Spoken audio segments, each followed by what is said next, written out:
Hello and welcome to the James Stehlin Stadium for Game 12 of the Newburyport Clippers soccer season against the Georgetown Royals. Newburyport have already qualified for the playoffs after a record-breaking 11 straight victories at the beginning of their season. Georgetown sit at the bottom of the Baker League with 3 wins out of the first 10 games. But interestingly, their defensive record is only 12 goals conceded from those 10 games. So obviously a strong team in defence but struggling to score goals. Newburyport went with an unchanged lineup from the great victory over Central Catholic with a 4-4-2 formation with O'Donnell and Aquaviva leading the line and Brooks and Rosa providing the width and the pace down the wings. So here we go, Newburyport in their home strip of maroon and Georgetown in white shirts and blue shorts. Newburyport kicking from left to right and Gagnon immediately getting him on the front foot, playing the ball to Rosa, who runs down the right wing and tries to get a crossover, but it goes behind for a goal kick. Newburyport had all the possession in the opening exchanges, with Georgetown seemingly happy to sit back. And here you see Smith over to Colwell. Colwell makes a nice run down the left wing, plays the ball down into Aquaviva. Aquaviva gets the ball into the middle, a poor clearance from the keeper, and falls to Rosa. And he puts in a really good cross, but the keeper makes a good save at his near post with O'Donnell coming in to try and score. But Newburyport got the early breakthrough that their pressure had deserved after 4 minutes. Acton played the ball out to Rosa, who was having oceans of space on the right-hand side. He played a lovely ball in behind to Aquaviva, pulls the ball back, and there's Jamie Brooks to smash the ball past the keeper. First time shot, really nice goal. And Newburyport take the lead against Georgetown. And I don't think Georgetown have really had much time on the ball at all. Great ball by Rosa, right to the byline. Aquaviva does well, pulls the ball back. And here comes Jamie Brooks, and that's harder than it looks. He strikes it well into the corner.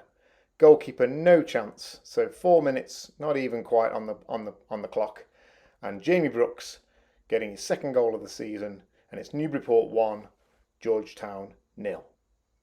Hopefully that early goal will mean Georgetown will have to come out and play a bit more attacking football. But on the 6th minute, Newburyport earned a corner, and Brady, with his trusty left foot, whipped the ball in, and the ball ends up at the feet of Gagnon on a narrow angle, and his shot comes back off the crossbar. So no change in the direction of this game. Newburyport still all out at attack, and Georgetown sitting back to try and soak up the pressure. Rosa was having a really effective game down the right, and here he goes again with another run, and he puts the crossover and forces a throw-in right by the corner flag.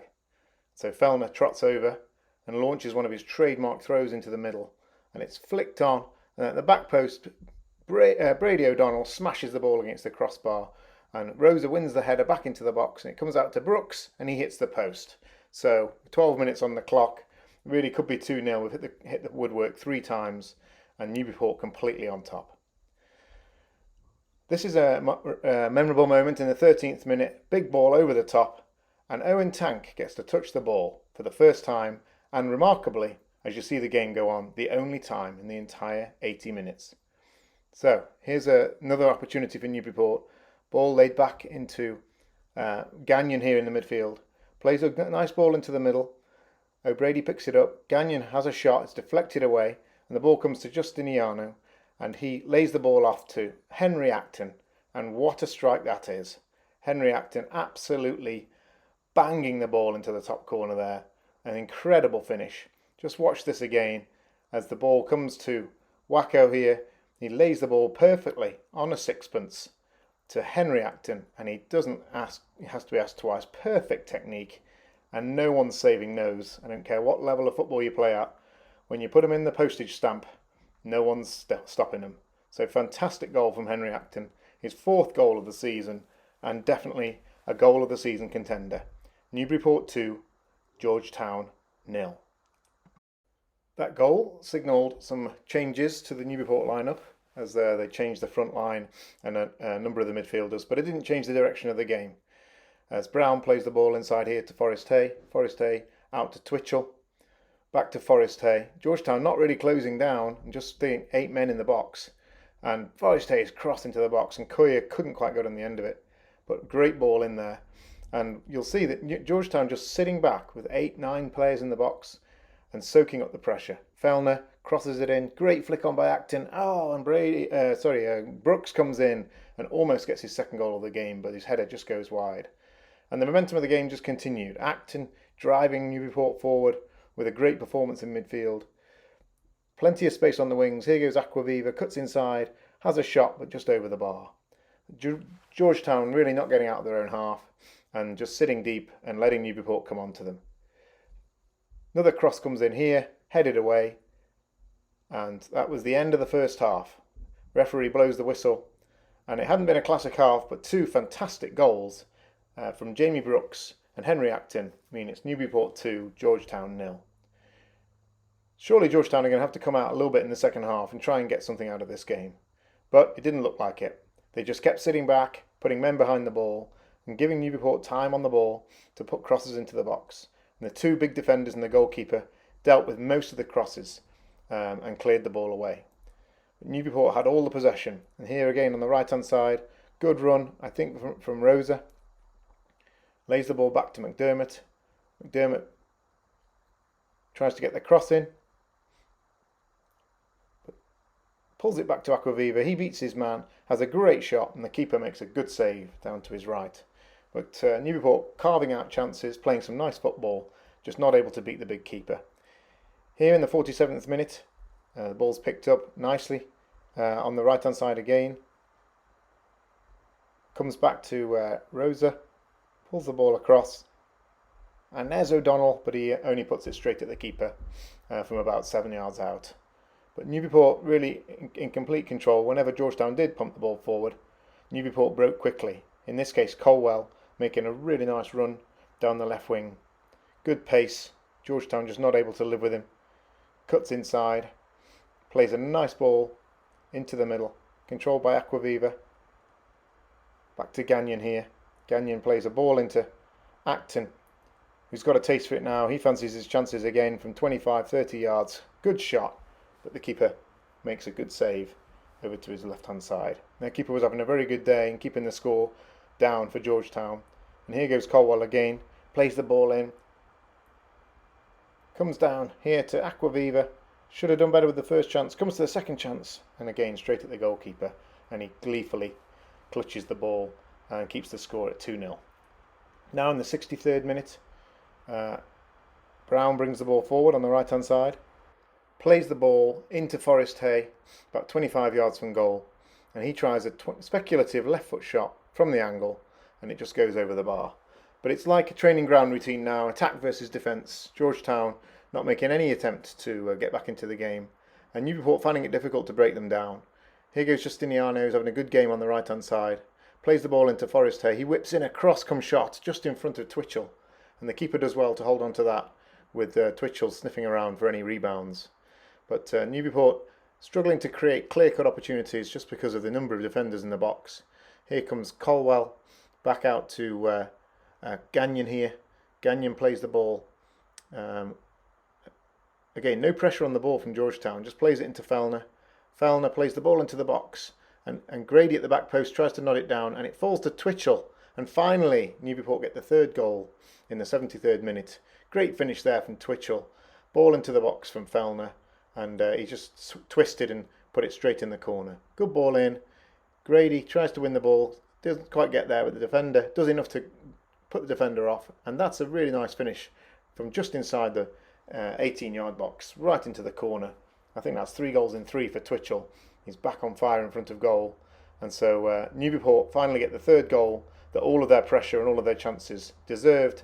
And it's Newburyport 3, Georgetown 0. Final few minutes didn't change. The momentum of the game was set.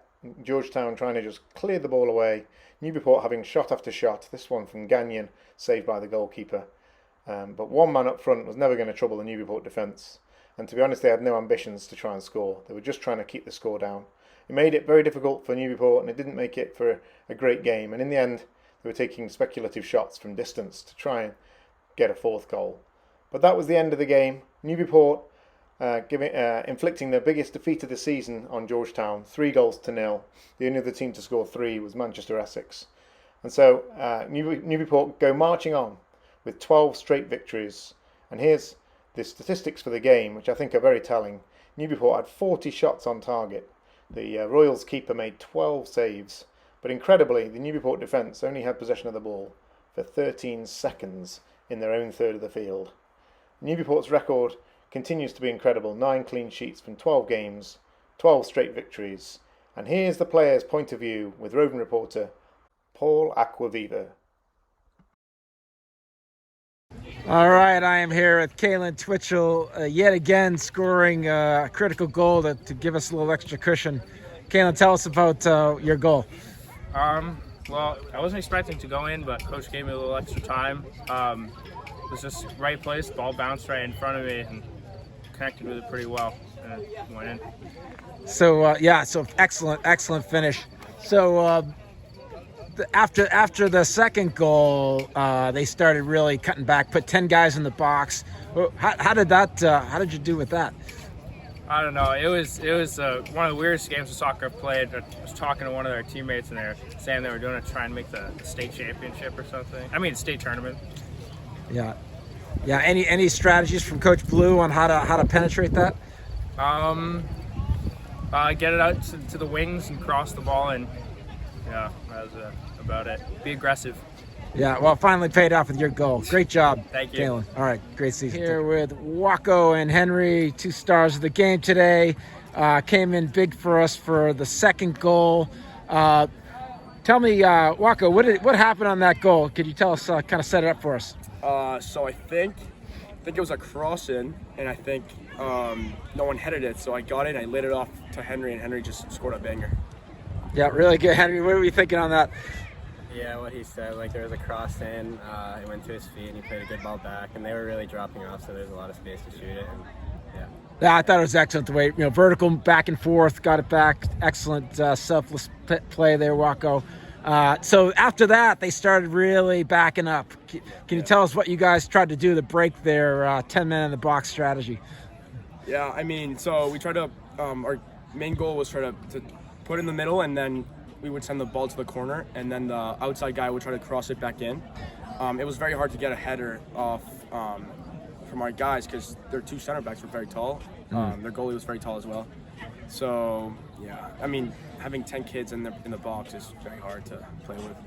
yeah, they were definitely dropping back a lot, and there's a lot of time in the midfield, but we were trying to get our strikers involved and laying it off to them, but it was tough because they had guys on their back, but there were a few moments where we got it through and we scored, and we ended up getting the win. So. Yeah, well, I thought we really controlled the ball well today. Really had poise, keeping the ball, keeping possession, a lot of patience, but you got 3, though, so very good. All right, great game. Thanks, guys. Thank you. All right, we're here with Will and Jamie, two starters today for the Newburyport after a big 3-0 victory. Tell us about what went on with this game. Yeah, so pretty much we came out hard, and then they noticed that, and they just immediately sat back all game. We had 10 players in their 18 the entire match, but we still slipped 3 in. All bangers of a goal. Yeah, Henry top left. Kalen with very a solid. little jump up and just... Little chipper to the bottom left. So Jamie, you and Will, you guys, you broke the seal on the first game pretty early in the game. Will, can you tell us what happened there? So pretty much Zach gave me a through ball, and their defense couldn't get it. Slip one to Jamie, hit a lefty, bottom left. What did you see there, Jamie? So pretty much I just saw the ball come to me, island of space, and I just decided to rip it. Just why not? Yeah, fantastic. All right, and what do you think was the secret to getting through this defense with them all packed back? Well, the first 2 were before they parked the bus. Shots from wide and set pieces pretty much. Yeah. Corners, throw-ins, crosses. All right, Will, Jamie, good game. Thank you. Thank you, Paul, for those interesting insights. It's clearly a frustrating game for the players to have to play against 10 defenders for most of the game. Here's a reminder of the ALS Cup game coming up this Saturday versus Pentucket, with the girls' game at 5 p.m. and the boys' game at 7. Newburyport have another game on Tuesday evening at 6:30 away at Rockport. But I'm going to leave you here with one of the great moments of the game and one of the great moments of the season, as Henry Acton puts a shot straight into the top corner to take this game away from Georgetown, and Newburyport win their 12th game in a row to continue this incredible record-breaking season Thanks for watching and see you next time. Go Clippers!